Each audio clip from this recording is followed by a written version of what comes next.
Welcome to being incarnated on planet Earth. You are now gifted with the supernatural abilities because of our planet passing through a sector of the universe that activates God DNA within every man, woman, child. You are the new keeper of the flames of love.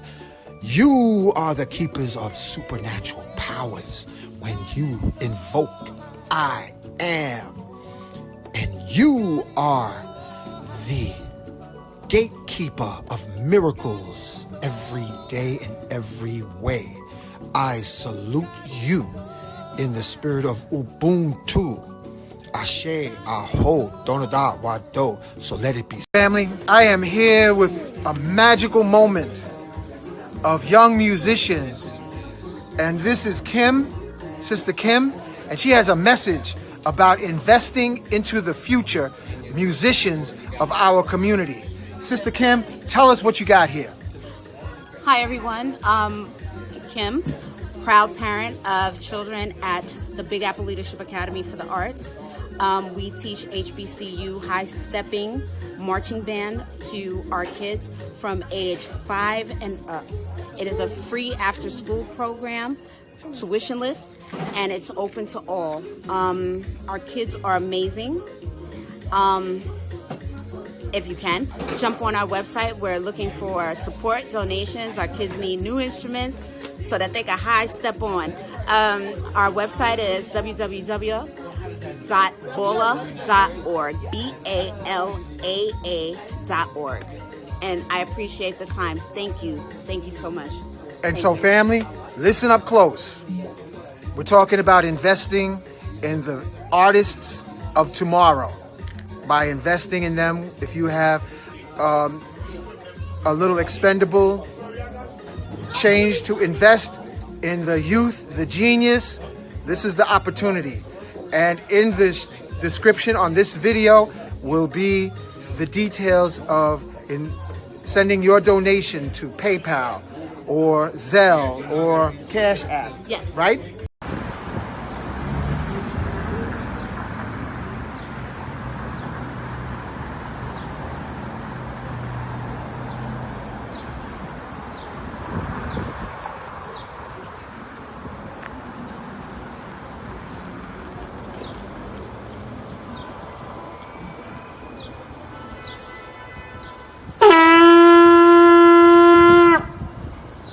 To the warrior in you, to the healer in you, the king, the queen, the magician, the lover in you. Every single day, we are called to walk in our purpose. Answer the call. Lay down your burden and anything that holds you back and take your rightful place. The battle is everywhere. It's right in your face. Let's go.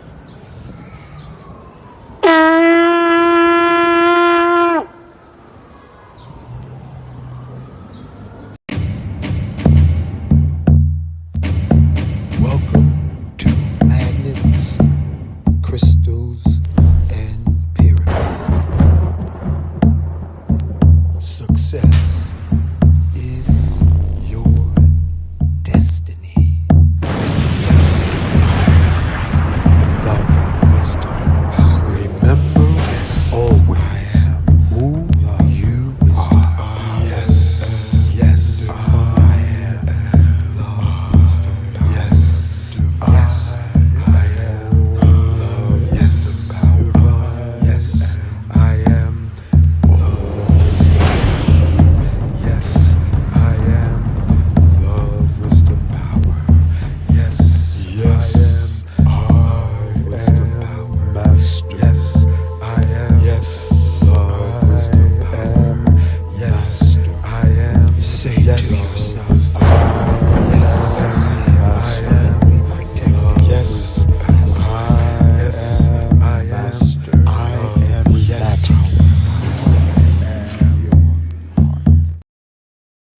Greetings and welcome, family, to Healing Tuesdays page. We got a special guest for you tonight. Hope everyone has enjoyed the weekend.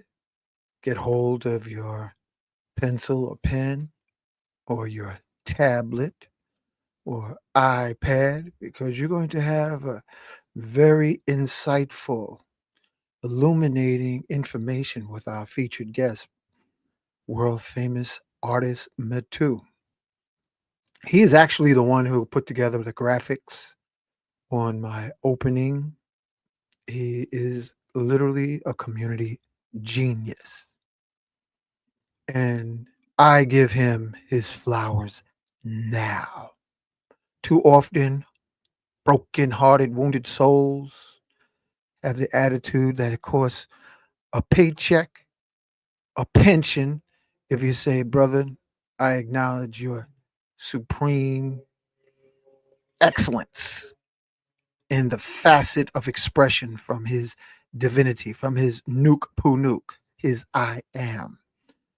So, with that being said, I am in me, I am in you, the goddess, the God incarnate, although with a various degree of amnesia.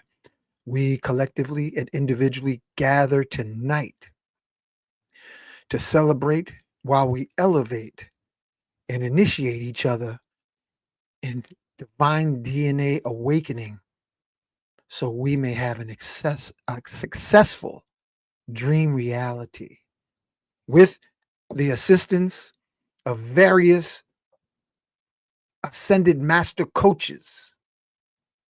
But before we do, I always like to say,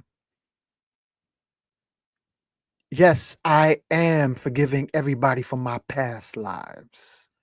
And I ask everybody to please forgive me because I am greater than my memories. And most of all, forgive myself. And as we curl, turn, rotate our awareness into the here and now and future possibilities, we say individually and collectively, yes, I am now forgiving all future possibilities in unlimited timelines. And I ask everyone in the future dream time to please forgive me in this future dream time possibilities. Most of all, I humbly forgive myself because we have unlimited possibilities of creation. We are literally creating holographic realities by our thoughts. And what's most important is having an ascended master personal coach. So we collectively and individually thank and invite Yahshua, Mary of Magdalene. We thank and invite Black Madonna. We thank and invite Ascended Master, gatekeeper of Mount Shasta in Northern California, entrance into the hollow earth, where surface savages that we are presently incarnated as live 15,000 years versus 50 to 80 years. Inside the hollow of the earth family, we live 15,000 years. And Mount Shasta is one of the entrances into the hollow earth. Latest Christ born in the Congo. Simeon Toko, we thank and invite to be on the show. Family, Simeon Toko invoked an army of muscle-bound, bulletproof black angels that turned over the Belgium tanks and heavy artillery and chased the terrorists out of the Congo. They chopped up his physical body and he would reassemble over 20 times. We're talking about as late as in the 1980s. This isn't something 2,000, 10,000 years ago. We're talking about a couple of decades ago. We thank and invite Ascended Master from Senegal, Sheikh Amadou Bamba, Sheikh Ibrahim. Yes, there are living testimonies. Sheikh Amadou Bamba walked on water, flew through the air, hungry lion proof, giant bonfire proof. The French couldn't kill him with bullets. The lions that were hungry couldn't eat him because they would turn into big fuzzy putty cats. And when they released him from the lion's cage, the lion grabbed the guy and had him for lunch. He wrote 7 tons of prayers, so many, some of them so strong that they actually buried them in the ocean. Yes, we're talking about within the last few decades. This is another African ascended master, Sheikh Ahmadou Bamba, who founded the city of Touba in Senegal. And he also promoted and protected the famous drink that Americans are not aware of, Kinkaliba, known to cure, like black seed oil, known to cure everything except death. We thank and invite Archangel Michael to protect our family, friends, and loved ones. We thank and invite Nikolai Tesla, Sanat Kumara, Enoch, the Ethiopian who ascended into the heavens and became Metatron. We thank Buddha, Lady Buddha. We thank Krishna, Lady Krishna. We thank Harriet Tubman, Nat Turner, Honorable Elijah Muhammad, El Haj Malik El Shabazz. We thank and invite Chief Geronimo, Chief Osceola, Chief Sitting Bull, Chief Crazy Horse. We thank and invite South African Zulu shaman Credo Mutwa to be with us on this platform. And we acknowledge the forces of nature that live inside of us. Ilegba, Oshun, Yemaya, Olokun, Shango, Oya, Ogun, Obatala, Ochosi, Orumila. We thank and invite. We thank and invite Goddess Aset, Asar, Heteru, Imhotep, Batahotep. We thank and invite all the ascended masters of Atlantis, Lemuria, ascended masters in the earth's hollow. We ask for a planetary coup of consciousness upon all surface dwellers, grassroots individuals like you and I. We asking as gods and goddesses incarnate with and without amnesia for intergalactic, multidimensional ascended masters from Orion, Palladian, Andromeda to create a planetary coup of consciousness on the mass populations, known and unknown, seen and unseen, world leaders, known and unknown, seen and unseen, human and non-human. And we say Ashe, Mahalo, Donada, Wado, Amen, Amin. So let it be spoken. So let it be done. And with great honor, I thank artist Metu for being here with us tonight. Metu, how are you? Peace and blessings, oh great Hank, the Oh, man. Lord. Sa'ank. Can you hear me? Yeah, I hear you good. I gotta turn my volume down because your voice just came booming through, bro. I'm Yeah, a we can hear you boomer, right. baby. Yeah, I'm you're a a boomer, man. boomer. I'm gonna put you and family. If you want top shelf excellence, this is the brother contact, artist Matu. He created what I ignorantly called a cartouche. He upgraded my knowledge and said this is a chanu. And being that this is the art that you created, Matu, tell the audience what's the difference. I mean, what is the meaning of this uh, portal that you so meticulously created? All right. This image here is an ancient symbol that is used by our ancestors on the African continent, namely the Kemetians. You call them the Egyptians. It's a symbol that represents a cycle.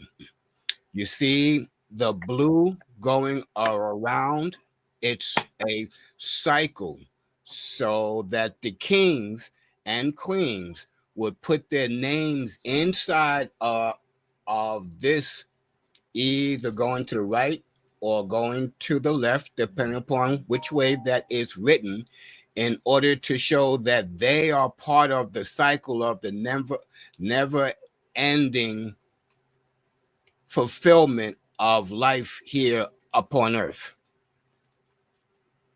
Hmm. It looks to me almost like DNA, man, like a circle of DNA strands going around with the coils and things, man. I have my Yeah, co-host. He's in the background. He'll be joining us shortly. But fantastic. yeah, I'm glad you're here. You know, you also bring to mind. I also think of the news that's coming out that they're finding pyramids in South America, family, All, o- Central America, and all, these all over the pyramids place. they're all over the planet, and some of them actually have hieroglyphs. And Metu, I was just listening to some shows that's talking about finding Kemetic uh, technology here in the Americas. Now that I find fascinating. That is fascinating. I can't speak on it because I have not seen the evidence myself. I Oh, you better get some running shoes, brother, because you got a lot of mileage to cover. But go oh ahead. most most definitely. A lot of the shows that I've seen that talks about that actually shows you some what they consider artifacts. If you really into the art of the Kemetic culture, you will know you can see that they are fakes. I'm not Hmm. saying I'm not saying that we would not hear. I'm saying that what they show us so far, it doesn't convince me without a shadow of a doubt. Well, So, that's okay. I climbed the pyramids of Chichen Itza, and oh, fantastic. I haven't been to the ones. Laji, welcome, man, welcome. Thank you, brother. I haven't been to the one Baji, Great Pyramid. my Okay. man. I'm sorry. Hey, oh, my time is there. Yeah, Say that again. Welcome. yeah, Yeah. Laji, haven't seen you in a month of Sundays, man. Might have been more than that. It might have been. I'm sorry, Hank. Continue. Yeah. I haven't been to the Great Pyramid of Giza Yeah. and in Cairo yet. The Arabs have taken over guardianship, and they're suppressing Yeah. the ancient origins through the art, like basically whitewashing and paling out the figures. But I have climbed Chichen Itza pyramid, and when I went there, I took family. You'd always, whenever you go in somewhere to learn, you always give offerings. If you go into an elder family, I know most of us or a lot of us haven't been raised correctly. You never go to anybody's house empty hand and talk about Never, you hungry. never, never. Too many of our young folks and too many of our miseducated folks that's over 25 go somewhere to a person's house, don't call up and say, hey, you want me to pick up something like some chips or tea? Or you want me to get some veggie patties from Golden Crust? A lot of times they're like, bing, bing, bing. I'm at your door. I was like, well, why didn't you just call me, when he was downstairs? I actually busted a young woman. She decided to chomp away in the lobby, her dinner, so she can come upstairs empty handed. What? We got a long way to go, man. We got a long, and I just happened. My intuition family told me go downstairs to the lobby. I went down there, and she was gnawing away at it with two hands, trying to rush that stuff down their throat. We Yeah. got to raise our folks right, man. We got a lot of healing to do. You know what I mean, Logi? A lot of healing. A lot of So don't go to nobody's house, family. Don't go nobody's house without offering uh gatherings, individual meetings. You always go to give an offering of appreciation. Coming back E- to the pyramid, I went e- and gave sage, and then I saw, and I wasn't high on no shrooms, I wasn't on no ayahuasca. I Sure. saw this looked like a priest inside the chamber on the top of the uh Chichen Itza. He almost like gave me a nod, like I appreciate the offering, even in spirit. If you want to, offer something to get assistance, always ask and offer. But go ahead. This is a show about artist Metu and what you got going on, brother. Well, what we've been dealt what we've been delving into for the last 50 years is reconstructing the Kemetic way of thinking about time. So that we get a clear understanding that time, as we call it, is not a passing of something. It is a cycle of energies that manifest on a daily,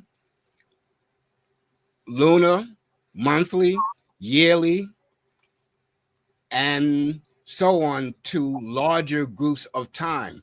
Understanding that that cycle can be broken down into 4 parts, so that once you understand these 4 parts of the cycle, you can then superimpose that on any cycle, whether it be a daily cycle, a weekly cycle, monthly cycle, a yearly cycle, or your lifetime cycle. Okay, so this is what we're striving to bring back to our people. The Jews have their own calendar, the Arabs have their own calendar, the Hindus have their own calendar. What we need for our spiritual development is understanding the cycles of life, which is what our calendar is based on. Is that why a lot of our folks be getting places late because they're on a different calendar? Definitely on a different calendar. Okay, all right. And family? That brings to mind, though, that a lot of the ceremonies and among the people of color usually don't start in one day and end in that day. They give you a whole week to get there. It's a week-long festival, so you can't say that you're late because we gave you a week. We started on a Monday, and we're not going to end until next Monday, and we're going to go around the clock. You go to sleep, you wake up, you come back, so that the ceremony is proceeding on for a week, not a couple of hours, not in a day, okay? Even to the point in the calendar, the names of the month, as you can see up here, is one of the representations that we have come up with in order to produce our calendar, right? Even the names of the month get you prepared for the next month. So you have a whole month to prepare. Like, for instance, over here, we have Mesra, right? Mesra, that's the birth of Ra. That doesn't happen at that time. It actually happens in, this would be the winter solstice. This is when we call it the birth of Ra. But here, this gives you a whole month to prepare for it. That's why it's called Mesra. Mes meaning child of or born of Ra. Ra is the solar force within your body, not just the sun in the sky. So our ancestors devised a calendar that aided you in harnessing this energy throughout the year.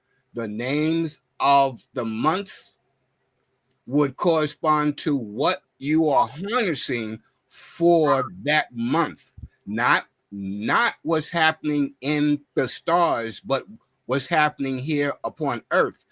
And it would change depending upon where you are living. So for us living in the northern hemisphere, our winters are cooler, colder. If you're living in Florida or the islands, it's going to be cooler, but not as cool as it is here in the Americas in the northern hemisphere. Okay, so I got a question. Yes, sir. Now that we got our little digital cell phones, dumb smartphones, Yes. what good is that going to do us when we're dealing with somebody else's timeline, that we got to be, like, how can we integrate this knowledge from thousands of years ago into getting up earlier or becoming successful in how can we integrate that into modern times? Okay. You got the scales of Ma'at, right? That's the balance. We have modern way of dealing with time, and we have our ancient way of dealing with time. There needs to be a balance between the two. The ancient way of dealing with time is to harness energies in the atmosphere.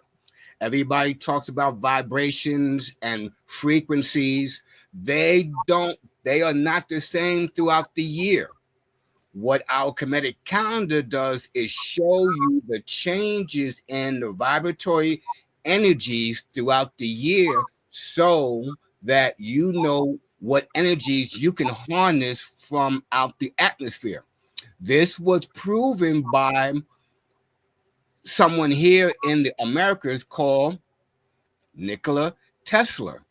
He showed that you can pull energy right out of the air and you can harness it for what you need to do upon Earth. That has nothing to do with getting up at 9 o'clock, going to bed at 9 o'clock, because these energies don't stop. They are constantly there, moving in a cycle over and over and over again. This is interesting. Lodge, you getting ready to say something? No, I was thinking about something now. But yeah, I remember a story of Sri Ram, right? Yes. And he had a devotee named Hanuman, right? Yes. Piggybacking on what you just said. And it was pretty much after the basic story had ended, and Sri Ram took off one of his rings, right?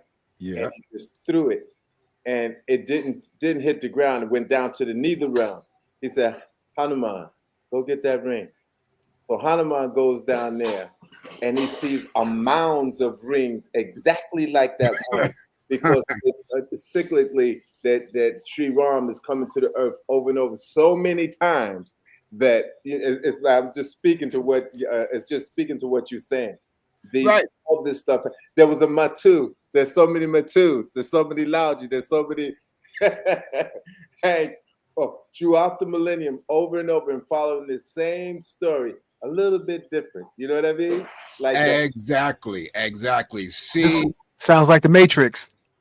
Yes, it could be the Matrix. As you know, the Matrix is a perception, meaning that it's a way of thinking. If you're caught up in the Matrix, you're caught up in the rat race. You're caught up in the anxieties of everyday life. Oh, what's happening now? What's happening over here? What's happening over there? What we need or should focus on, because I can't tell you what you need, is what's happening inside here. Okay? Yeah. You're focusing on places in other countries and your health is bad. I'm not saying don't care about other countries, but the first law of nature is self-preservation. What's happening in here? The cycles of the day, the cycles of the week, the cycles of the month, when you understand them, you then know what part of the cycle you can use or need in order to harness to order to make yourself whole. You don't need every lunar cycle to do a full moon ritual or harnessing the energies. Okay. During the full moon, the magnetic force of the atmosphere is stronger. What does that do? The magnetic force makes you more receptive to anything, not just to somebody else, to anything. So in understanding that this is a time of the month that you can harness energies out of the atmosphere for your health and your family, if that's what's needed. Yo, I noticed Metu and Laji. It's funny that you bring this up. I want to also acknowledge Ku, because he was literally talking about uh, astrology, not astrology. He was talking about a Yoruba calendar last week, and you know all the different principles. I was driving up from out of state, so I couldn't really do anything other than let him. He spoke on this like 2.5 hours before we wrapped up the show. So yeah, I appreciate the energy of you coming and speaking about again that celestial, that the time factor, because I was riding my bike today, Metu, Laji family, and I was like, whose time are we on? We got Europeans, we got Chinese, we got Indian, we got is it probably what Sanskrit calendar too, Laji? Yes, there is. But I was like, whose calendar can go back to creation? Instead of saying, oh, we only been here 40,000 years, or, like the Europeans saying we're only here 6,000 years. And then ancient Kemetic, oh, everything in Kemet is only 6,000 years old, just like us Europeans. It was only 6,000 years ago, and everybody is just 6,000 years. And then I'm looking at how precise the planets rotate and the precision. It's like almost like better than perfect gears, that the sun comes up at a specific location. And how many millions of years has this been going on? And then with the moon having only a recent history, and you got some religions that worship the moon on the new moon and the full moon. Give us a little insight, Metu. How long has the calendar on the galactic level been popping? Okay, so far to date, archaeological research, we have found ancient megalithic, meaning large lithic stone, ancient megalithic structures in Mpumalanga, South Africa, that are at least 75,000 years old. Some archaeologists are debating them. They said, no, it's 160,000 years old. Mind you, they didn't find one. Now, to give you an idea of what I'm talking about, everybody here probably has heard of Stonehenge. Well, this is a Stonehenge-looking structure in South Africa. And not only did they find one, they found 20,000 of these megalithic stone circular structures that our ancestors used to chart the cyclical manifestation of time. We see time, our ancestors see time as a cycle. That's what the Shenu that's going around this video is a representation of, the cycle of time. Okay. Usually over here, you see that gold bar. All right. That's where the interconnectedness of one cycle would connect to the other cycle, so that it moves in a spiraling motion, constantly moving, circular, and then the bottom connects to another one, and then it goes around in a circle, then the bottom connects to another one. We can see this clearly in the Kemetic Kings list. When you look at the whole list, you can see a whole row of Shenus, and you can see how one king is connected, one king is connected to the next king, connected to the next king, on down the line. So this ability to harness the energies doesn't belong to anybody, though. It's just that Africans started doing it first because we were the only ones on the planet 75,000 years ago. Okay, that's interesting. And Laji, Yeah. how far back do the Indian or because I know you spent a lot of time in India. How The far back do the Kali uh uh The yeah, Kali Yeah. yeah, Laji, tell us how far back does the Indian calendars go? Millions of years. So you got this yuga that we're in now called the Kali Yuga. That's 432,000 years, right? Then you got the Dwapara Yuga. That's the second yuga. That's 864,000 years. So it's kind of like this, right?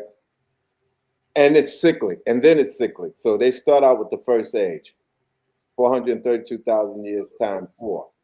So that's 1,728,000 years, right? Then you got the Treta Yuga, right? The Treta Yuga is then Treta Yuga is no, I'm sorry. The Satya Yuga that first year, 1,700,000 years. Then you got the Dwapara Yuga, which is the second. Actually, the story goes there was a great saint named Vishishta, who he was going to be the guru of Lord Ram, and he was in the Satya Yuga, and he got tired of waiting for the Satya Yuga, and he was so powerful, he switched the ages. So the second age was the third age was the second age, and the second age was the third age. So you got the Kali Yuga, which we're in now, 432,000 years. The Dwapara Yuga, which we just came out of, 864, twice 432, 864,000 years. Then you got the Treta Yuga, which is the third age, is times 3 is 1,296 years. But the first age, the Satya Yuga, is 1,728,000 years, and this goes in cycles. Now they say it's like this, so they'll do this for 16 million years, and then they'll go into a space of time where there's nothing happening. There is the Lord Shiva destroys everything, and that lasts for another 16 million years. Then it starts all over again. So the whole space of a kalpa for them is 32 million years. Now, this is interesting what you're saying because every time I've heard this Wallace Budge version of time, as far as dealing with Egypt or Kemet correctly, I always feel like we're getting shortchanged. Why does it seem like we're getting shortchanged when it comes to Africa as far as time? As if somebody stole a dozen zeros and just said, oh, yeah, well, this king is only 3,000 years ago. But then when they look at the Sphinx, they see water erosion, and you have bold archaeologists say, well, those water erosions are at least 42,000 years old, and then the modern day Europeans say, oh no, it can't be because 6,000 years is the only time left. We know 6,000, and you're going to know it too. And we're going to start with the Africans. They only been here 6,000 years. It's like, now you just told me India got millions of years, and then we come over to Kemet, it's like, oh, what's 5,000 years ago? I think they're missing some zeros. Family, if you feel this in your DNA and your bones, put it in the comments. Metu, come back on that, brother. That's because of the Abrahamic tradition. Abraham is supposed to be the father of the Muslim, the Arabian culture, the Hebrew culture, and the Christian. They all, in the Abrahamic tradition, they talk about that the world started 6,000 years ago. When the church was in control, they made sure that all the archaeologists made sure that the time frame that they were talking about wouldn't go past 6,000 years. Okay. We don't know of that history of the fight between church and state. And so since a lot of this was put into print, it was sold to the masses hook, line, and sinker. Wow. So this is where we keep getting the archaeologists not going past 6,000 BC. And, and it feels, I could feel it in my bones. Somebody's full of it's something's Yes. off. I could feel it. I don't have the physical evidence, but I feel like we're being bamboozled by several, maybe a dozen zeros, hoodwinked. You know, we're being played, and they don't try it with India. You know, how far does the Chinese say they go back? I don't even know. But it's like, wait a minute, something tick-tock, something don't rock. And I'm just figuring, you know, like I'm hesitant, family, because it's like, who hacked the clock and said that 6,000? Well, you just described it, Metu. So please continue, man. Yeah, even like today, we're here on the eastern coast. Somebody decided that they are going to move time up 1 hour. So the question is it really the time that it is now, or are we an hour behind? That's when you're dealing with clock time. The sun, moon, and stars don't care about none of that. They continue on with their cycles of time, so that we have the shortest cycle that is obvious to us is day-night. That is obvious. We can see that. You don't need a watch. You don't need Google Calendar or any of those calendars to know that nighttime is coming. You can see it. Yeah. And you know what? Go ahead.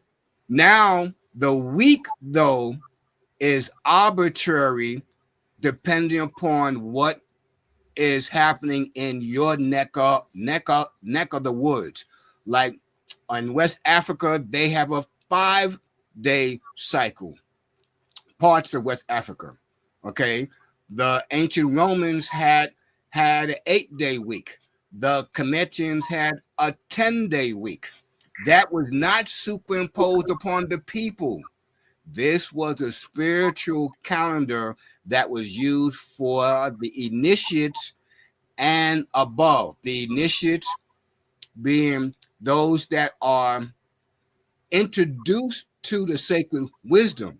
Mind you, all of the officials, all the kings, all the queens, all went through this initiation in order to get upon the throne. Even when we talk about the king's list, you won't find a continuous date from one end to another in ancient Kemet, because to us time is eternal. There is no beginning and there is no end. There is no year one.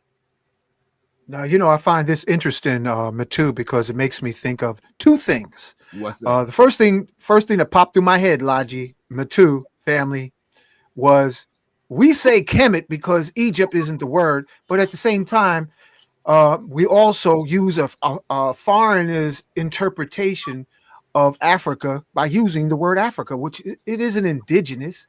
It's what the Romans. Oh, let me finish what I'm saying. Yeah, yes. It's a Roman description of what was originally known as either Ethiopia or Alkebulan.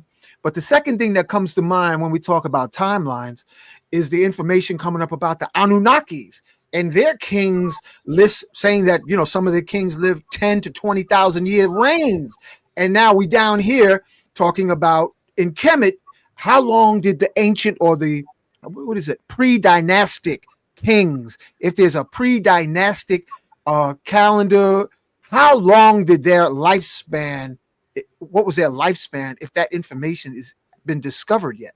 Because we got post what do you say, you call it you have the dynasties, you know, because Kemet is so old and they weren't calling themselves Africans back then. I don't know what the whole continent was called, but how in those pre-dynastic if there is a calendar, historic calendar, how long was their lifespans compared to this short little lifespan we have here today?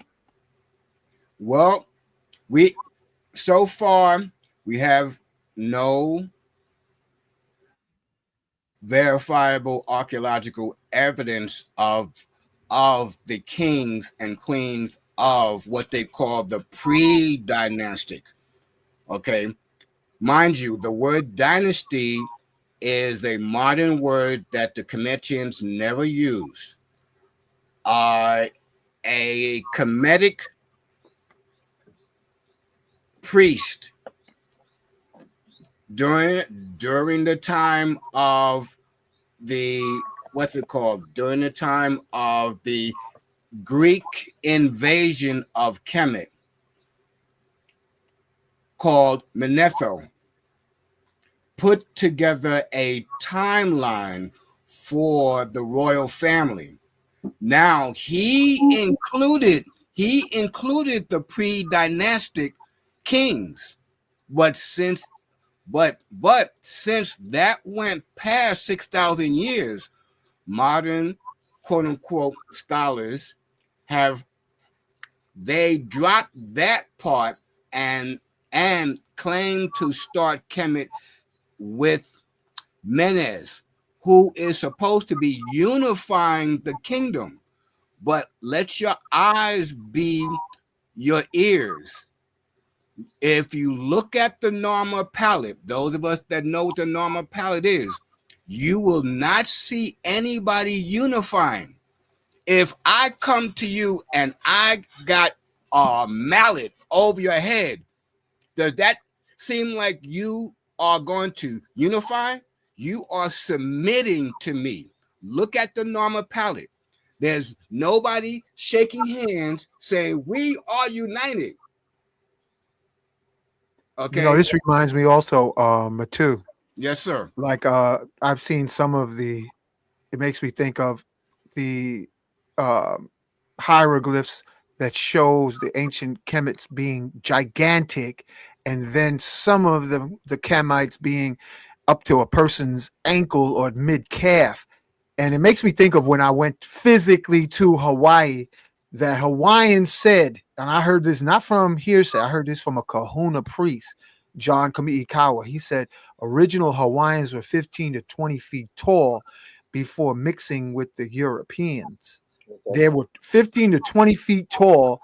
And I mean, what era was it that, if in your studies or in your belief, when was it that the Kemites were above modern day heights?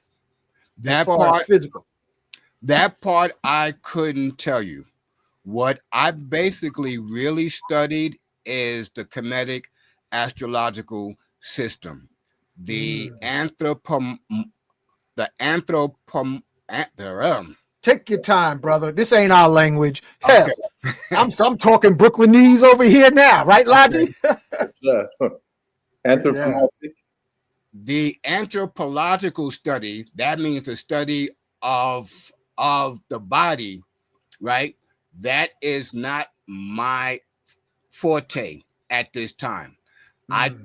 It took me 40 years to crack open the Kemetic calendar. Okay. So some of the archaeological evidence showed that Ramesh, which you call Ramesses, Ramesh meaning born of Ra, Ramesh was 99 years old when he passed away, and had at least a few dozen children, boys and girls, in his lifetime, while at the same time he was fighting a battle to keep the foreigners from out of Kemet. I want to know, what was he eating? Yeah, I want to know if they dropped 3 zeros from the brother. Because if he had all them children, he might have had, you know what I mean, Logi? Yeah. I think, yo, man, I think they're hoodwinking. They are really creating, they really think the general population is plumb dumb. Because I think, who are they to say he lived 900 years? I think they're missing 3 zeros. You know, there's a story because I've been really into this lately, right? Just trying to find out the secret behind the secrets, right? And so, just on the face of it, we know from what descended masters are telling us that Atlantis was destroyed 12,000 years ago, and Poseidon was one of the satellites of Atlantis that continued. It didn't collapse along with Atlantis. Now, how old was Lemuria that the Atlanteans destroyed? Then you got Egypt. Hannibal and I, which Metu knows, is like we trace Egypt back 50,000 years. And like and not only that, when you look at the Sphinx and the whole Giza complex, underneath the Giza complex is a a road that goes directly into Agartha in the interior of the earth. And I mean, it's Wow. so big that 2 Mack trucks can come this way and that way, going in and out. So it is to their advantage to keep teaching us lies on top of lies, because with that Y chromosome that we have, that's a warlike chromosome, the custodians and the Anunnaki will keep us in this subhuman state. They can't get us any lower than this because we'd be either a congenital idiot or a primate. We're right in between. And 46 so literally right in between the two of them. So they have to keep changing the history on us to keep us stupid. And they have to teach us everything that's wrong or skewed, even the mathematics, even the grammar. Because if we become, especially the grammar, if we become powerful in the power of the spoken word, then they're finished. They yeah. have to reduce our lifespan, because if we live longer, then they're finished. So who are the they? Well, the last I got are the custodians and the Anunnaki, who are behind the ice wall controlling this all. And let's say we got our politicians and we got those who are so-called in charge, our Obamas and presidents and kings and so forth and so on. If what I've been told, all right, of what I've been reading and discovering lately, which I can, even that, how much of this can you believe? Nonetheless, this is what we're told. If they betray us, if they betray humanity, they get to go beyond the ice wall and live thousands of years. So they look to do this, and they be living in body beautiful while we are completely done. And and that's how their task. And how about listen, family, you can look it up on the internet right now. They discovered a city with pyramids and sphinxes between the Florida Keys and Cuba, 2 miles underwater, and they sonar mapped out the city that's 2 miles underwater with giant sphinxes and giant pyramids and streets and steps, and the media suppresses the information, but you can find it. Go ahead, Logi. What you gonna say? We got history going back literally 4 billion years. The beings that came here, they came as soon as the Aramu Muru, right? Came here as soon as the planet cooled off. Who are they? Lord Shiva, all them beings back, Dattatreya, 3 heads. The beings, all the women were goddesses, all the men were gods, and they called them at that time the Kushites, and they left the planet. This is from some ancient scriptures. And so their job is to keep us confused, especially about the history. Because if you find out the links of this, that, and the other, then you can us humans can repeat those things, continue our life. That book by Alexis Carrel, Man the Unknown, he says in there straight away, there is nothing inside the human being that causes it to die. Everything that causes our life to shorten, we bring in through our mouth generally and through our nostrils. So there is secrets that they make sure they keep from us. And one of them that shortened their lives, because if they live longer, they're going to find out these secrets, and then they're going to take over the gold-rich planet from us. And then they're going to have to look real bad in the galactic community. Your monkeys took over the planet from you, and we've done this. We've done this before. So this is something they don't want to happen again. So what you really looking at? When I'm looking at you, Metu. I'm thinking of the key. What do they call it in the Matrix? The key master. They was the guy who had the key, the Chinese guy. I'm thinking of Metu as being like that, like blowing off the dust off the keys, saying, "I've been waiting for you." You get what I'm saying, bro? So I saw Metu's mind just spinning. It's like he was trying to connect some of the dots to all that other knowledge we got. See, that's the key. I was telling one of the students in our group just this Sunday, because we got a study group on Sunday. And he's in the Kemet, and he was saying this, that, and the other. He said, I don't believe in this. You know, they said something about Ra, and I don't want to go with this, and that. And I said, look, you know, you're a scholar. Most everything that we're learning is lies. We got to try to fish out the truth from the lies. Just store it. You know, just store it. So this is what this one is saying. You know, this the Hindu saying this, Buddhist saying this, Christian saying this one saying that. You know, store it. And somewhere in there, you're going to find your way to the truth. I think at this point, it's only through our spiritual, I'm not going to say evolution, accomplishments, attaining full realization, that we're going to be able to get into the Akashic records and read them clearly. Even then, the ascended masters know all this. The Christ-like beings, the Simeon Togo, Sheikh Ahmadou Bamba, you think they didn't know this? So why aren't they dropping it? Why is the Saint Germain dropping it? You know, only in bits and spurts, and you know, why aren't they dropping this knowledge on us? Because they know we're going to take this and run amok. So they're saying, look, become fully realized. Become fully, because you Negroes got this information before and went straight to war. And that's not what this is, you know, that's not what it's really about. We could go to war and be warned forever and ever and ever.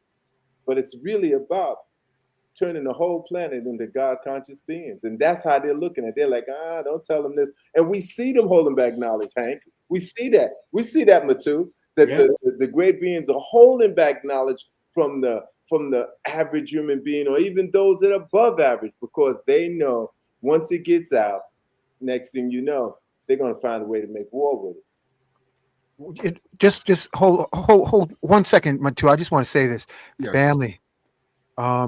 Check out a book called Awesome Force by Joseph Cater. In the book, see, it's just not philosophy and theory as far as tapping into free energy. There are actual recipes of how to create electricity from the air, as Tesla spoke of. It's actual how-to recipes to run your car on air.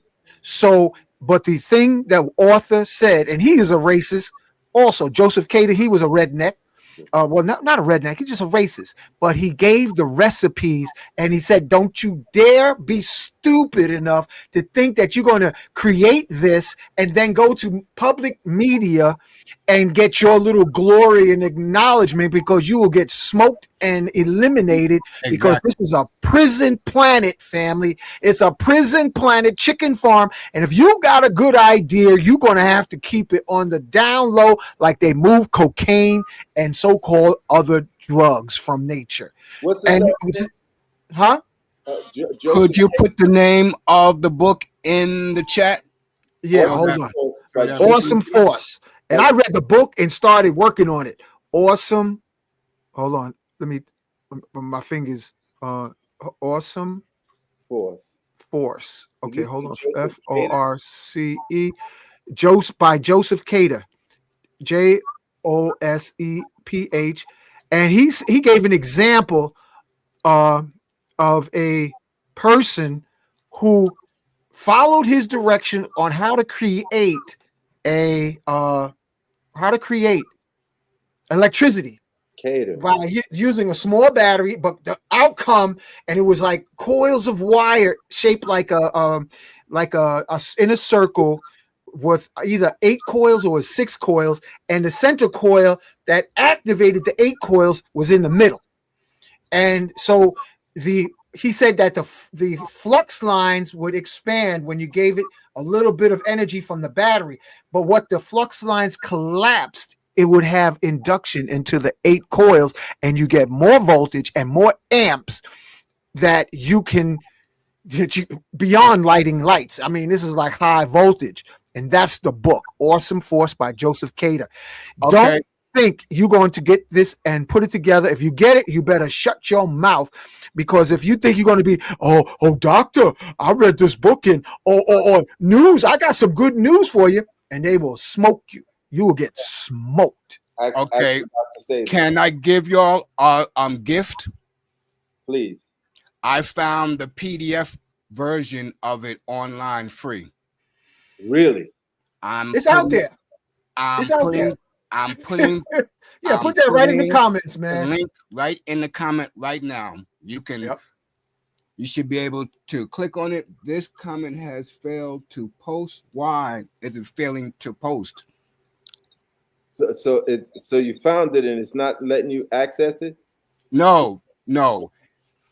The our class tonight it won't let me post it in the comments, but I'm going to send it to Hank via email now, and he can then put it in there. And if you choose to read it, we can have a study group on it. Listen, we're gonna put it right here in this group chat on WhatsApp, but not, there you go. But what I'm saying is information is out there, but your ego, your pre-programming from conception to the age of 7 or 9, you're programmed that you're limited by. You're programmed to be limited by religion, by your mama, your daddy's trauma, to think you're not worthy, that you're not God. And you remember, I told you, Lodge, I don't know if I remember telling you, Metu, my brother Lenny, he said to my dad when he was little, Daddy, I'm God. My daddy couldn't handle that. He said, you ain't no God. You know what my little brother said? Lenny, well, if I can't be a God, I'm going to be a devil. And then my pop didn't know how to come back on that because he was raised with trauma. How do you come back with somebody say, I'm going to be the best ass devil out here, but then that's more socially acceptable than saying I'm going to be God. I'm self-realized God. But we can't, we've been conditioned like, no, you can't do that according to the Bible, according to my Jesus, you can't be God. Or any of the Abrahamic religions, you can't say, I am all that ever was. You can't say that, but you can say, I'm the devil. I'm the devil. And that can be. Yeah. Go ahead. Notice those people that celebrate Halloween, nobody comes as Jesus. Dig that. They come as the devil or angel, but nobody says, hey, peace and love. And I didn't see no the angel. Bible. It's like, what? That's interesting. Batman, Robin, Spider-Man, the devil, Lucifer, but nobody I've ever seen dressed in all white and put on or whatever that they think Jesus looked like and say, peace, my brother. Let's have love. Halloween is Satanist Christmas Day. Halloween is the Christmas of the Satanists. And they do have a God. His name is Satan. But they keep that undercover. Hey, how about this one? I remember being in Virginia and hearing about John Brown University. Y'all heard of John Brown University? John Brown's my favorite white man. How come we haven't questioned? That's what Dick Gregory said, question everything. How come we haven't heard of Nat Turner University? Malcolm X University. George Washington he did have one. It was called Tuskegee. How come there's no Toussaint Overture University in Haiti or in the Americas? How come there's no Dessalines University? He didn't create one. And nobody questions Nobody questions. Just stay focused on that Italian Jesus. Just stay focused. How come the Christians don't say, I want to read the Ethiopian Bible that has the 22 missing books? How come there's not an English version of the Ethiopian Bible that predates that European slave one that says slaves obey your masters? Come on. No, you gotta.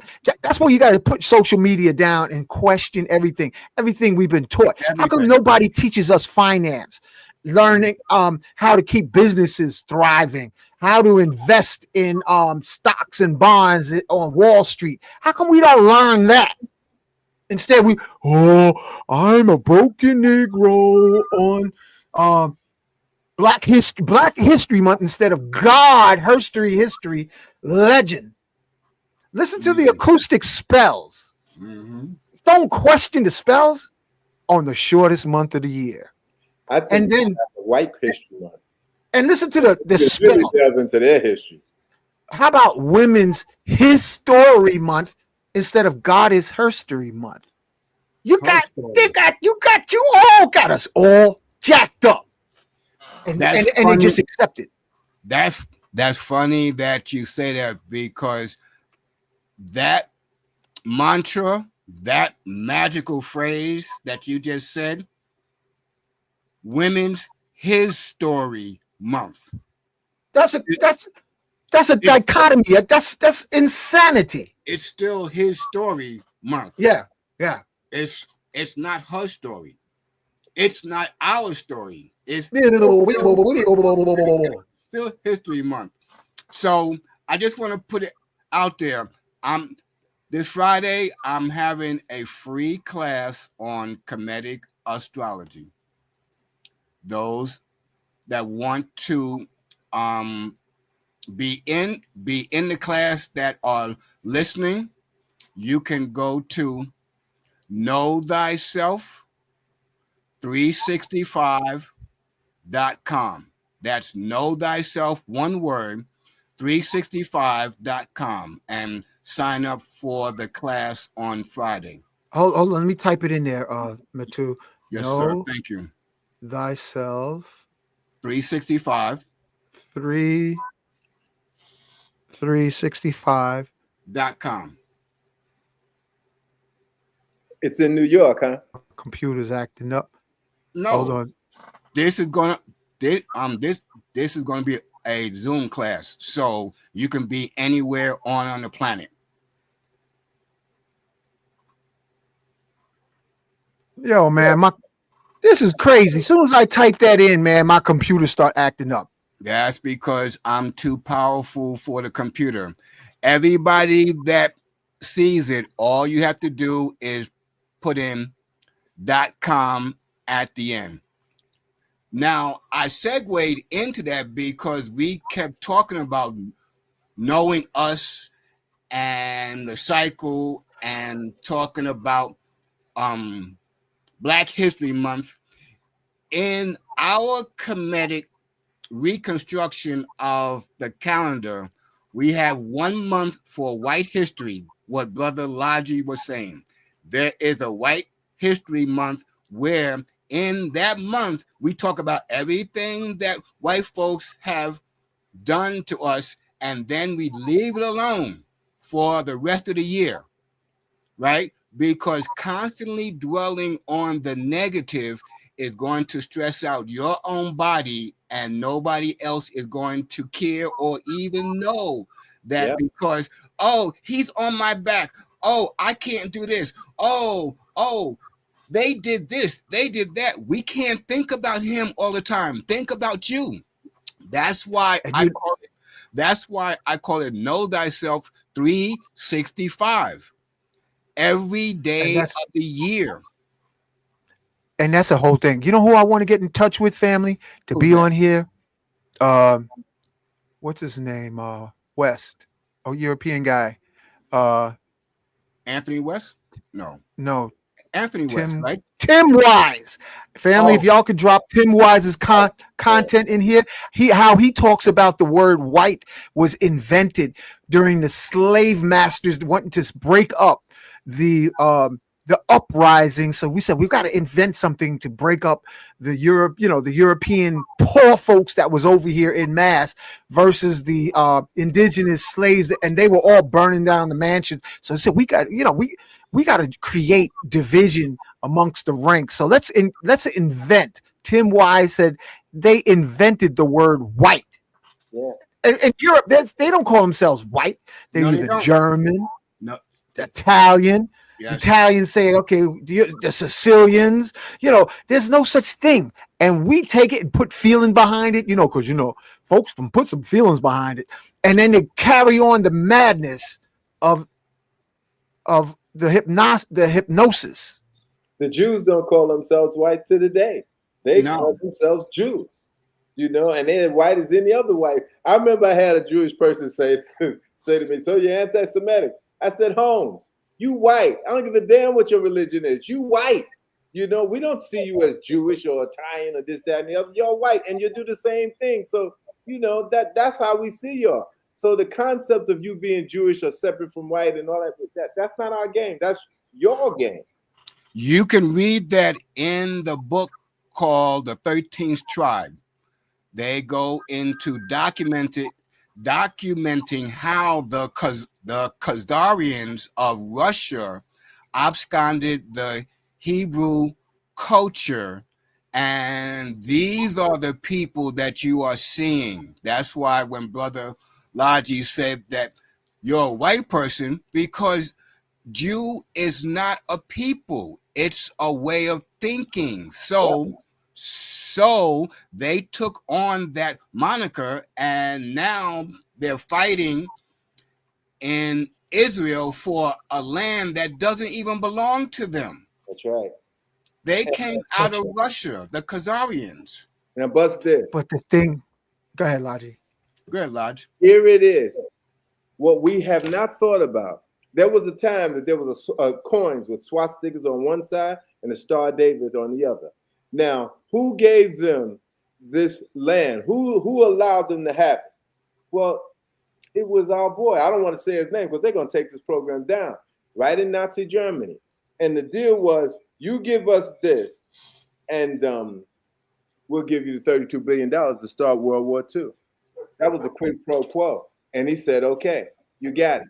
No country is going to interfere with you taking over that land. Now, I don't want to say to things because they'll take the program down, but I hope y'all dig what I'm saying. Why is that no country came in to help out Palestine? Why? Because that was the order. Because the dude that they told us killed himself at the end of that war didn't kill himself. He set up New Swaziland in Antarctica and set up a whole kingdom because he won.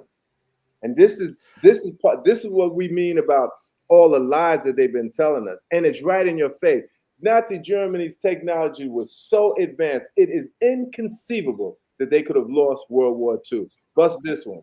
They were able to counterfeit British pounds to the point that Adolf sent one of his captains to Switzerland. And the story was, here it is, I got this $20,000. It was in German money. And I don't believe that this guy gave me real money. Can you please check this money out? And now Switzerland. So the Swiss said the money is good, but we'll tell you what we'll do. We'll send it to England and let them tell us. They sent it to England, the money is good. They sent it back. This was counterfeit money. How much American money did he counterfeit? Matter of fact, as he started making his UFO and started getting his UFO technology down, he discovered that he could, when you spin mercury so fast, it turns into gold. Imagine how much gold he had. Before that, he had already gone to the moon. Home slice has gone to the moon. He could have dropped bombs from the moon down here. It is inconceivable that he could have lost World War II. And I bust this one after they said the war was over. We know about Operation High Jump. All of those dudes, 98% of them dudes are Nazi Germans, okay? And it was a Nazi German who started NASA, but bust this one.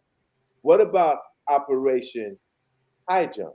That was Paperclip. I misspoke. Operation Paperclip. It's all. We're aware of that. But what's even deeper now, You hear in the news and it's starting to hiccup. They want to go and check the gold at Fort Knox. Ain't no gold there. Ain't no gold there. They done stole the gold, family. Look it up. Look it up. Break away from the news trend and see what the latest stream is as far as Fort Knox. Well, they're running on a dream and illusions. This is smoke. Well, see, the gold was stolen in the first place in order to get into Fort Knox because Europe doesn't have gold. The gold was already stolen.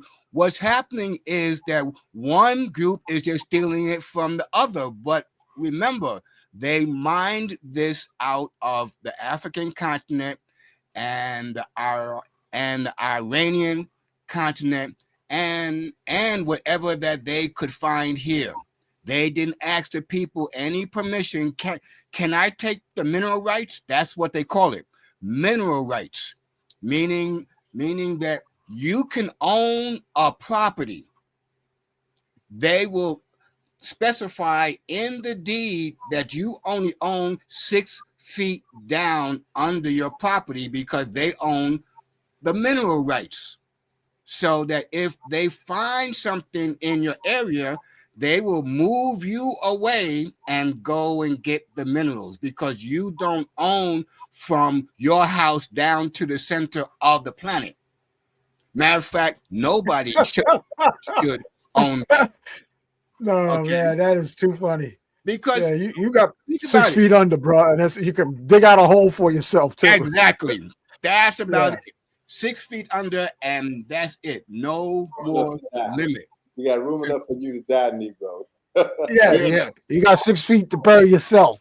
Yes. It's a game. It's all a game. Big game. Game. The religions on the planet. It's a game. You know, everything is suppressed. The DNA. Go ahead. What? The thing that I was watching, especially in this last election. Now we are old enough to have said we seen this, we seen that. We seen Eisenhower. Okay, so we know how far back we talking about we can go. I ain't seen no daggone Eisenhower, man. I ain't that old. Young boy, oh man, that's funny. Anyway, Eisenhower. We never seen no presidential election like this. And the only reason I started checking out Homeboy because I was like, wait a minute, they never did this before. Why they doing this with him? What's going on with him? So I start checking him out, and then I go, oh, now I see why they. And the only thing that the Democratic Party can give us is hatred of Trump. That's the only policy they got. We're gonna hate Trump, but that's what we're gonna give you, the hatred of Trump. And I've never seen so many women so emotional about an election. I never seen so many people getting. I'm like, what did they? It must be the chemtrails that they got emotion stimulating, over intelligent, common sense to make folks like, it's been a hell of a show. They're doing it among us because this is how they were able to turn the Rwandans against one another. They use the media to do it. All you got to do is keep running the game, running it. Trump is evil. Hitler is evil. This one is evil. And next thing you know, if you don't side with me, then you evil. I can. I'm going to say something. Unalive you. I'm going to say, yeah, Lodge. You gotta memorize the protocols. We in their house. It's lit.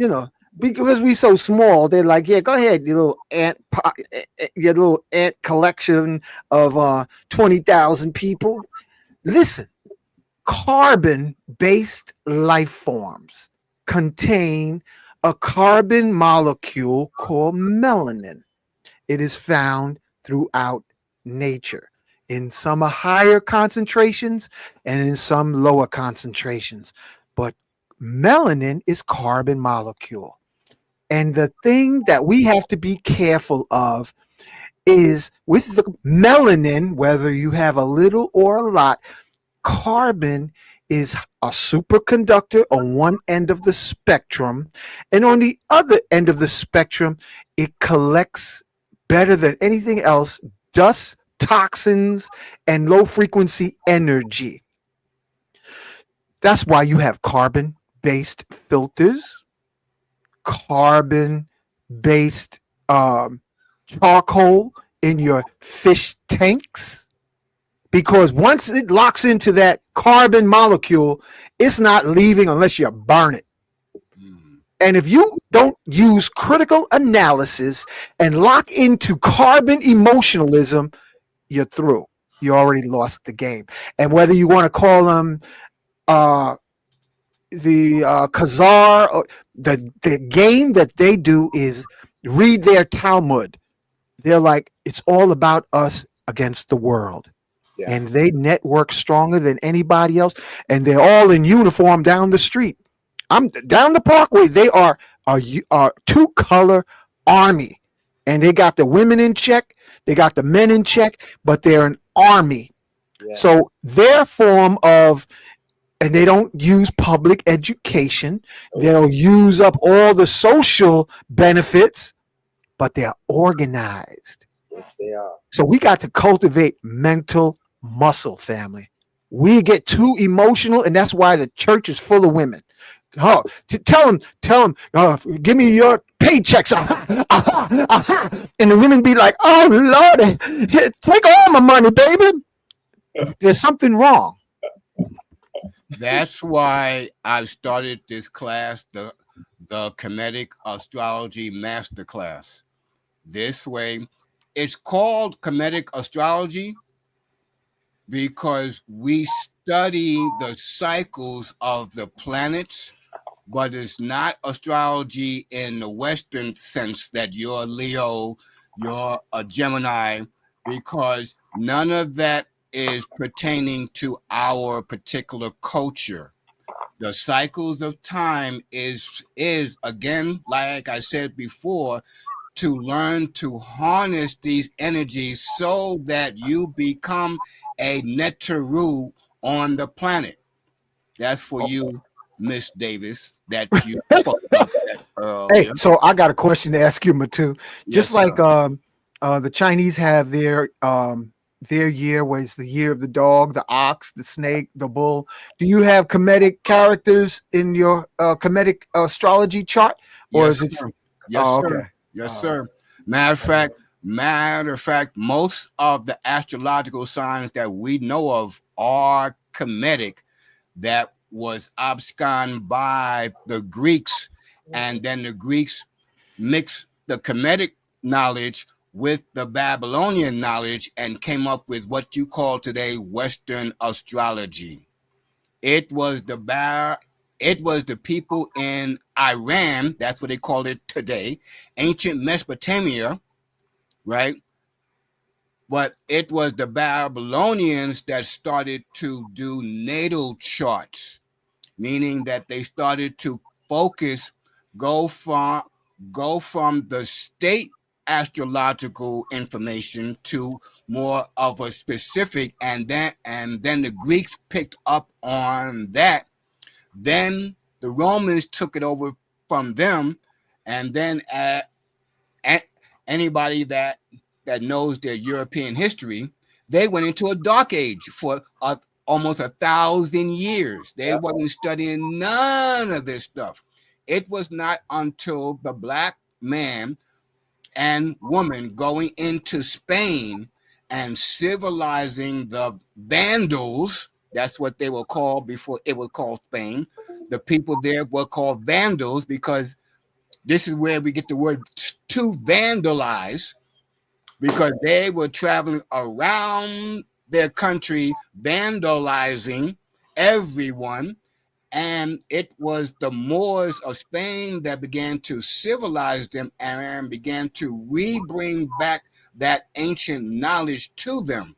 But they did not accept it all. So some of the Moors said, you must keep this in secret then, because the rest of your people are not going to be with this. This is where you get the beginnings of the secret societies coming into Europe. All right, now this is where we at now. That family, while we trying to figure out what happened in the past, They got robots getting ready to go up our ASS. Not And mine. that's that Ain't AI, mine. yo, AI technology. They're getting ready to have robot wars before the robots say, wait a second, this carbon-based life form, I see it, I can feel it. They put the attention over here. Oh yeah, focus on this and focus on that. In the meantime, they got technology that's 500 years ahead of what we read in the newspapers, electronically wise. They could teleport off the planet, just like in the movie They Live. That technology, they have people who are not humans as stealth. They got stealth outfits. They can do levitation. They can do teleportation. They are already 500 years ahead of us, and they got more technology coming down the pipe to blow you into Gazoo land and mesmerize your minds and stimulate your melanin to act like a fool. And that's what they got now. They got the frequencies in the cell phones for you to be emotional versus rational. So why you think I'm wearing beads? It ain't for the bling. It's so that I can keep my rabbit ass mind within sanity, because the technology they have is, and they only tell you about this after they're getting ready to die. One of them getting ready to die. One of them was Ben Rich. He was head of Skunk Works. He said, we got the technology to take ET home, but it would take an act of God to release it to the general public. Did you hear what I'm saying? Ben Rich, you can look it up on internet right now, family. Ben Rich, Skunk Works director. He said, we got the technology to take ET back home, but it would take an act of God to release it to the general public. We are literally on prison planet, chicken farm Earth, with a lifespan of 60 to 80 years, or 100 if you're really lucky. And who wants to be 100 and decrepit as all hell? Nope. When you should be living 10,000 years. Not me. So, think different, question everything, and, think different so that you can act different, so you can break out of prison planet chicken farm Earth, because this is almost like one of the latest Predators, called the movie Predators, where they drop them in parachutes down to the planet to hunt them down. And they take species from all over different parts of the universe and drop them right here on the planet, and then and hunt them. And every now and then, they knock off the prison guards, and they say, oh, we got to improve our technology. They're doing the same thing here on the planet. They say, yeah, your religion versus this religion, while we develop technology to extract, so we can use the melanin and activate the robots to be self-aware. They're using melanin right now for AI. Come on. And we still trying to figure out, like, what the hell is going on? What is going on? Rockefeller jacked up education, medical systems. They messed up Tesla wanting to have free energy teleportation. Tesla created a car that ran from New York to California, and the only thing it needed to do was pull up the antenna. Now you got Tesla cars that needs a battery. It's all about the money, baby. It's about the money. If they can't get you to buy into it, they are not benevolent creatures. And also, listen, we're surface savages from the worst parts of the universe, all collected on a prison planet. All right. You know what was really amazing, Laji? Did you check out those pictures I sent you earlier? Yeah, I was showing them to my son. Family, even if you go to South America, beyond South America, Antarctic, you can feel the energy of the hollow of the earth radiating through the air. A beautiful sister friend sent me videos where she's on a cruise ship near she's at the Antarctic, but she's in the area Metu, close to the hollow earth. And it looks like you can feel the vibrations through the video and through the pictures. There's another world outside of our rooftop savage existence. There's a superior world underneath our feet.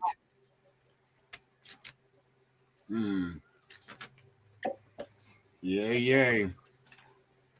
It's amazing, this world. It is. there's so much that's hidden that even if you studying and studying and studying, you might not learn of it unless you're part of these secret societies. But once you get in, there's no leaving. I told my cousin over here that he's like, nah, I'm gonna bring myself back. I'm like, yeah, all right. I don't know what you want to come back on a rooftop for. Yeah, that's a thought. That's a thought. I mean, if it's that good in there and I'm living long, why would I want to come? You come back 10,000 years from now and say, yeah, I want to go back to the rooftop to see what kind of surface civilization is existing. They're gonna look at you and say, you out of your rabbit ass mind. You ain't going nowhere. Sit down over there. Yeah, and I'm gonna sit down. Sit down, my man. Sit down. Yeah, sit down. Say You don't know what you here. Eat this mushroom. Yep. You know what I've been popping through my head lately, Metu? Logic, family, levitation. It's time to focus, family. Start thinking levitation. Yep. Start thinking it. Psychic Just power. start thinking it. Yes. You know, I think I'm gonna take you up on that, Hank, because we had that astral projection down pat, and you know, I've been saying to myself, there's something I need to know. There's something I need to know, and that's why I'm doing this 40-day journey. Maybe that's what I need to just start going back to doing. Just start going back into etheric projection, because there's no Christ on the astral plane. As soon as you get out, you know, ask to be taken over, as your mighty iron presence take you directly into the etheric plane. There you can see things. The astral plane is filled with a lot of demonic force. And you go there every night unbeknownst to you when you go to sleep. Where do you think you go to? You not inside your body. I'm not inside of my body right now. This is a holographic projection that I'm living through to be on the planet Earth. Where is my thoughts at? Is it in my head? Is it back here? It's on another plane coming into Earth, looking through the eyes that we are given, the ears to hear, the mouth, nose, the ability to feel. These are our antennas to the physical realm. This is going back again, because I'm always going to harp on, right, working on self. All of this knowledge is grand, but if you can't heal yourself, if you can't put food on the table, right, if you in a constant state of stress, all of this information is only going to make you more stressful, knowing all of that, and that they're hiding it here. When you're in a relationship and somebody in a relationship hides something, don't you feel stress? You know there's something afoot. They're not going to tell you. You keep asking them, and it's like, what? They're hiding something. That causes stress between you and the other person, right? I'm not saying that this information isn't pertinent, but we can't think about this on a daily basis because it will stress the uck out of us. Okay? My thing is living in harmony with the cycles, knowing what plants to put into your body. If you're a plant-based being, some of us are meat-based. Knowing what meats to put into your body. Not every meat is beneficial for our physical form. Not every meat is harmful to our physical form. A lot of our ancestors were not strict vegetarians, but on the other hand, they were definitely not meat eaters the way we eat meat today, when we can have chicken, steak, or whatever your money can afford on your plate every single day. Yeah. You have a farm. If you have a farm or a garden, no one's killing their chickens every day to have chicken. No one is killing beef every day. So for the most part, farmers are vegans. They might eat eggs. They might have milk from their cows, eggs from their chickens, but nobody's killing their chickens every day. And I don't know if you've ever seen the process of killing a chicken. It is not a pretty sight. I'm not talking about on the industrial level. I'm talking about my grandmother wringing a chicken's neck because this is going to be dinner tonight. She grabbed it by the neck and snap that neck. Oh, I was like, what the heaven is going on here? Yeah. You city folks would think, is this a voodoo ritual? No, it's how they kill chickens in order to put it on your plate, and it might not be ready for that night. It might not be ready for a couple of days.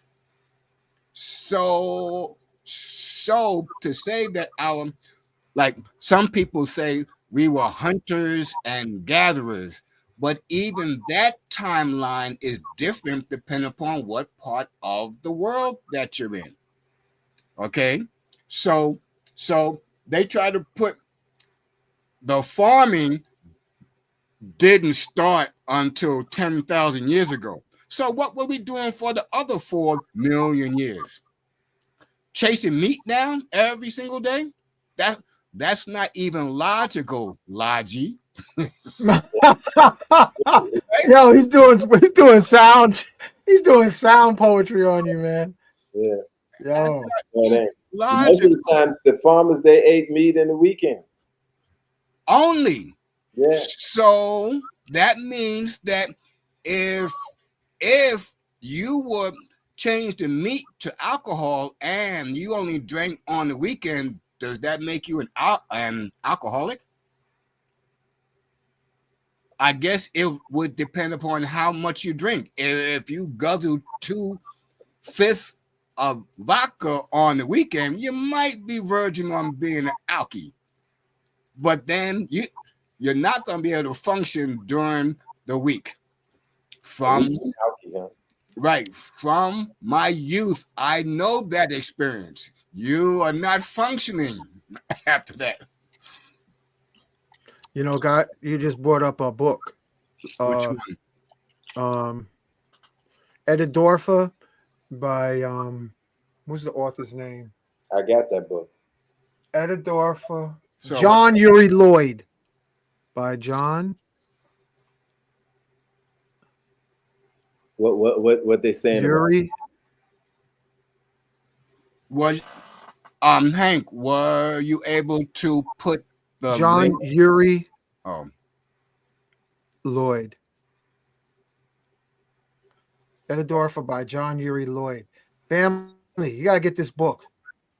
It describes what it was like to travel into the Earth's interior, and in the certain area, like I think it's either 200. The Earth is hollow, and it's only 200 miles thick. The Earth, on average, is either 200 or 400 miles thick, and the zero gravity is, I think, 200 miles into the Earth, and they actually have they have a park in Florida called John Uri Lloyd Park. But if you look at the word Edidorfa, Metu, yes, what does it spell?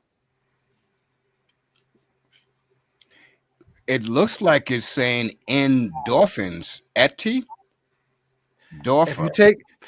you take Edidorfa, and I'm gonna put this question out to the audience. Yeah, put it out to the audience. Let's see. Spell it backwards. There what does it spell? Logi. What does Edidorfa spell backwards? APHRODIE. That's R P. That's Aphrodite. Aphrodite. Oh shit. Goddess of love. Oh wow. And that is a fascinating read, family, as far as going into the Earth's interior. And there's a man who's guiding the individual from the Earth's surface that doesn't use his physical eyes. He's cultivated or activated his pineal gland where he can drive, walk with his eyes closed, and his pineal gland is so developed that he sees better. His vision is superior through his pineal gland. Yep. Oh, hold on, Logi. Let me put you full screen. Full screen. He don't even use his eyes. He don't even use his eyes.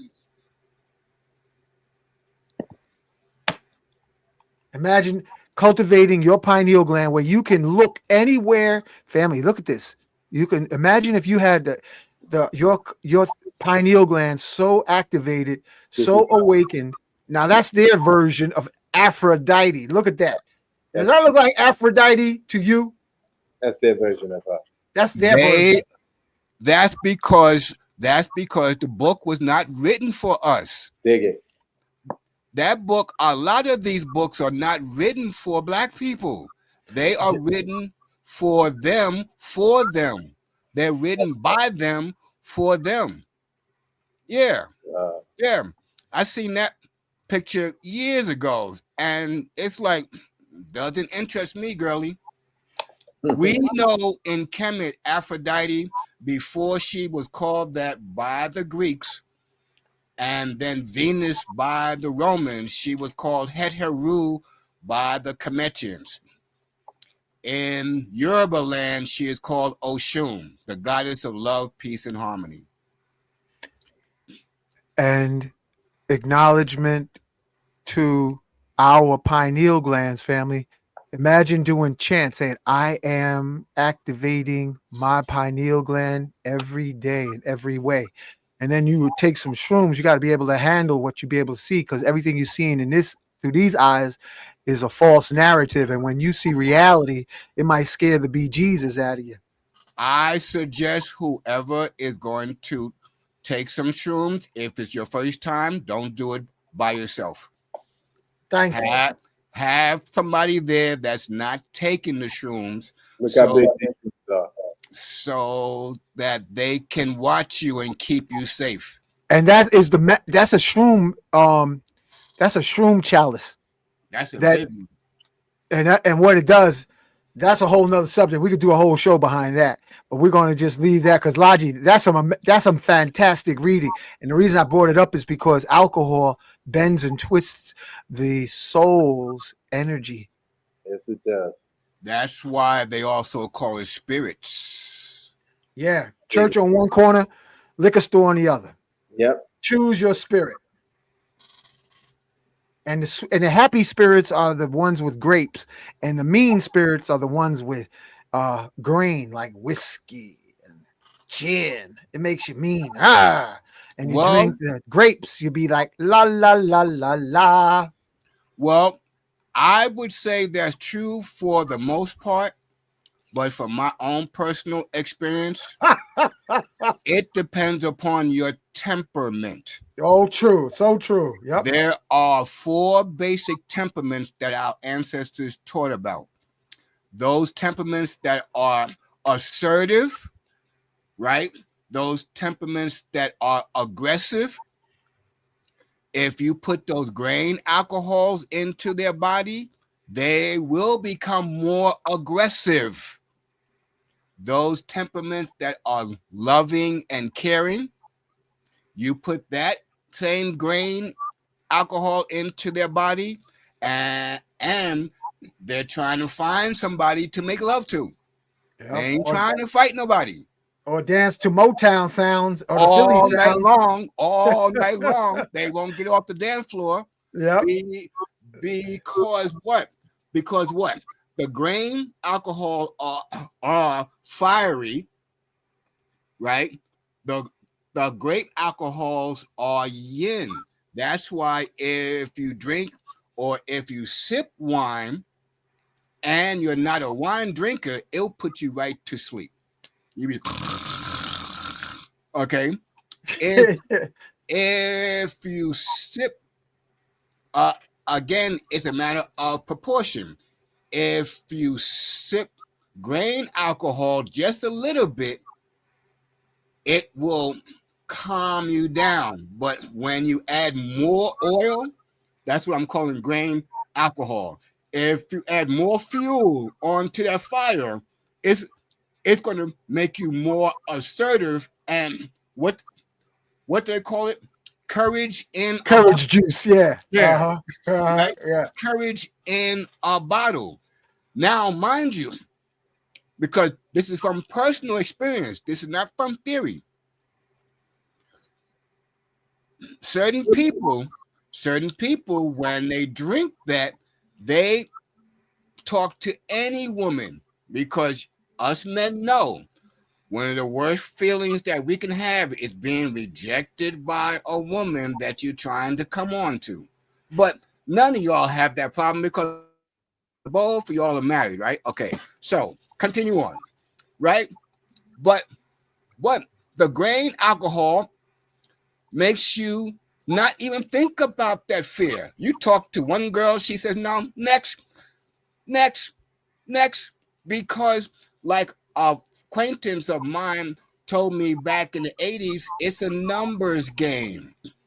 You don't go in there and say, oh, I want that one. And when you can't get it, then your whole stuff just falls apart. He said, no, it's a numbers game. You go to 1, 2, 3. Somebody in there is thinking like you, going to say, yes, I will go with you wherever. I'm not going to. Yo, that reminds me of the wino on the corner, and there was a stiff women walking past, and he said, "What's the matter, baby? You don't recognize me with clothes on?" And the way he said it, it was hilarious. It was hilarious, and he went right to the next person.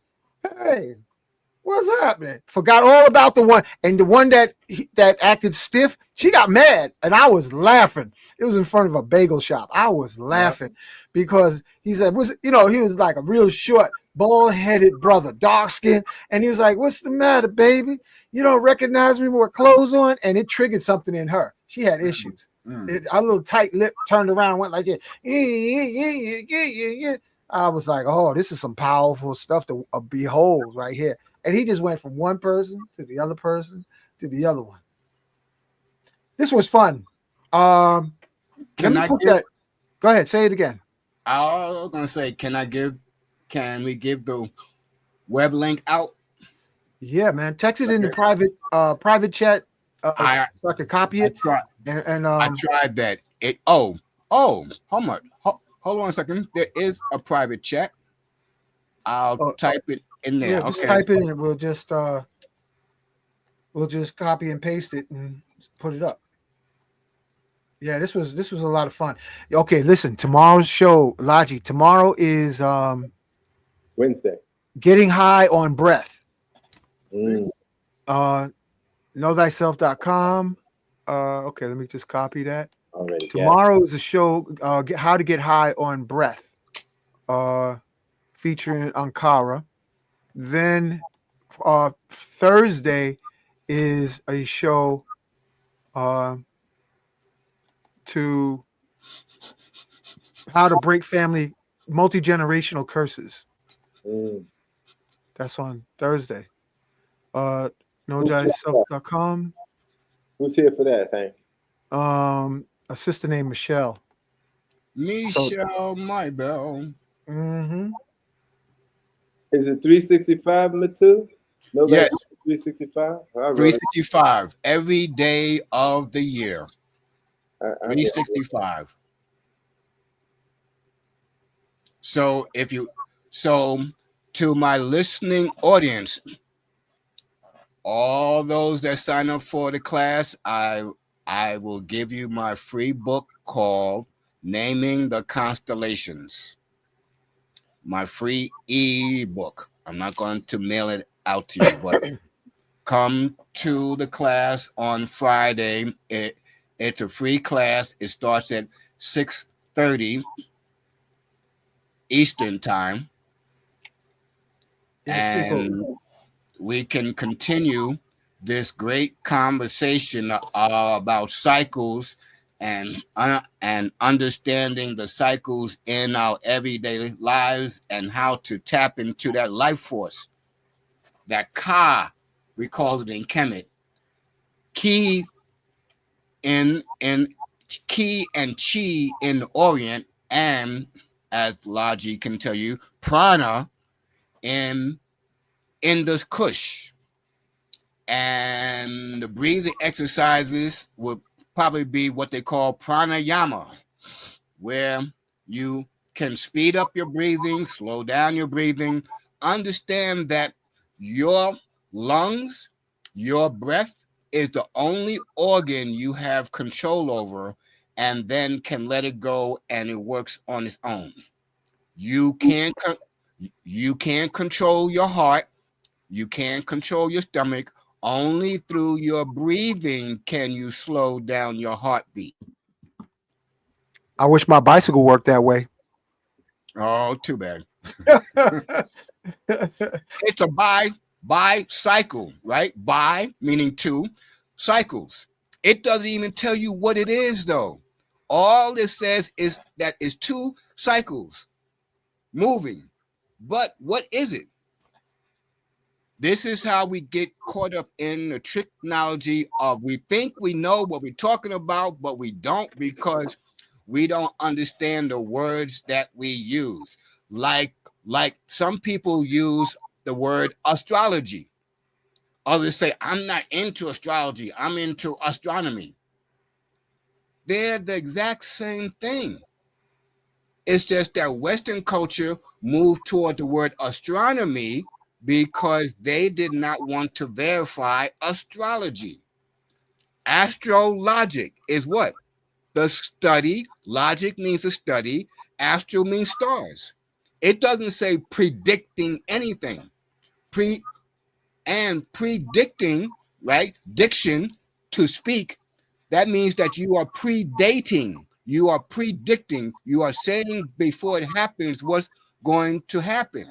Once you know the cycles and understand the cycles, which is what we go over in the class, you all will be predictors because you'll be able to see the cycles, the cycle coming back again. And people will say, well, how do you know that? Because I looked at the stars, and then they think you're studying astrology, but actually the stars become timekeepers for the energies of the cycles that's upon the planet Earth. Everybody has a equinox on the same 4 days, right? Not everybody has the rising of stars on the same day. Okay. Not everybody, like this Friday, we have a lunar eclipse. That's when the earth is between the sun and the moon, and the moon will appear reddish in color because the blue light coming from the sun isn't being projected past the earth. So what's left is the red spectrum. But what do they call this in order to get you excited? A blood moon. Ain't got nothing to do with blood.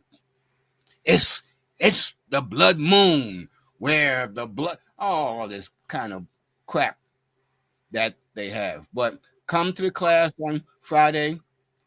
Does anybody have any questions from Ken? Yeah, the question is what time Friday? Oh, 6:30. Okay.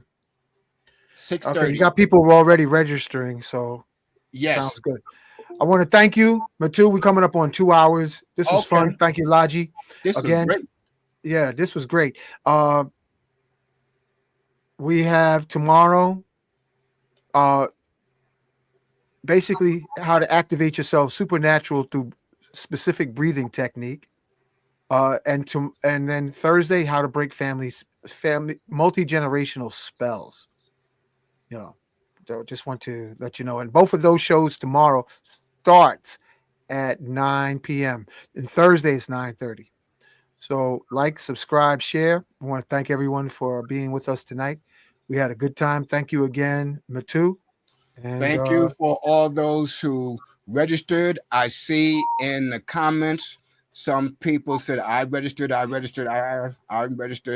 Goddess or Set is going to be in the house. Some others. All right. Yep. All right. We're going to wrap it up. All right. Blessings Josh and Snap. bliss. Uncle Josh. Snap. Now tell folks what that means, man. May you have a long life, good health, and prosperity. Ashe.